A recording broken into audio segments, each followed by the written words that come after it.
Hello, আমি সুদেষ্ণা আবার চলে এসেছি অনেক দিন পর একটা রান্না নিয়ে। এটা হচ্ছে ব্রেকফাস্ট বা টিফিন বলতে পারো। তা আমি করছি পাউরুটি দিয়ে ডিমের টোস্ট। এখানে আমি স্লাইস পাউরুটি নিয়ে নিয়েছি, এটা অন্য রকমের পাউরুটি দিয়েও করা যায়, ব্লাড আমি স্লাইস পাউরুটি নিয়ে নিয়েছি, একটু পেঁয়াজ কুচিয়ে নিয়েছি, হাতে আমার ডিমই আছে, একটু দুধ গুলে নিয়েছি, আর এর সঙ্গে দেব হচ্ছে নুন আর হচ্ছে একটু গোলমরিচের গুঁড়ো। চলো দেখতে থাকি। পেঁয়াজ ছিল, ডিম দিয়েছি, দুধটা দিয়ে দিয়েছি, এরপর দেব নুন আর দেব গোলমরিচের গুঁড়ো।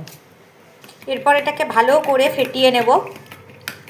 আমি এখানে রিফাইন অয়েল দিয়ে দিয়েছি, এটা দেখছো গরম হয়ে গেছে। এবার পাউরুটিটা ডিমে চুবিয়ে ব্যাটারে চুবিয়ে ছাড়বো।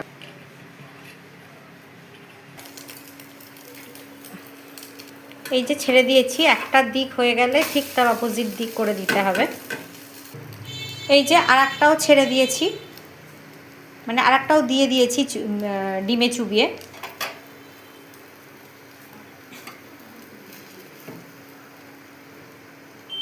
এই যে আমার ডিম পাউরুটির টোস্ট কমপ্লিট।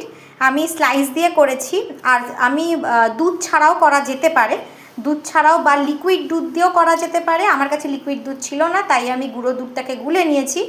আর দুধ ছাড়াও করা যেতে পারে। দুধ দিয়েছি কারণ এই জিনিসটা খুব নরম হয়েছে, ফ্লপি হয় আর কি, খুব নরম হয়। আর দুধ না দিলে নর্মাল করা যেতে পারে, যার কাছে যেটা যেরকম অ্যাভেলেবেল থাকে। ঠিক আছে, আজকের মতো এইটুকু থাক। আমি আবার অন্য কোনো রান্না নিয়ে ফিরে আসবো। টাটা।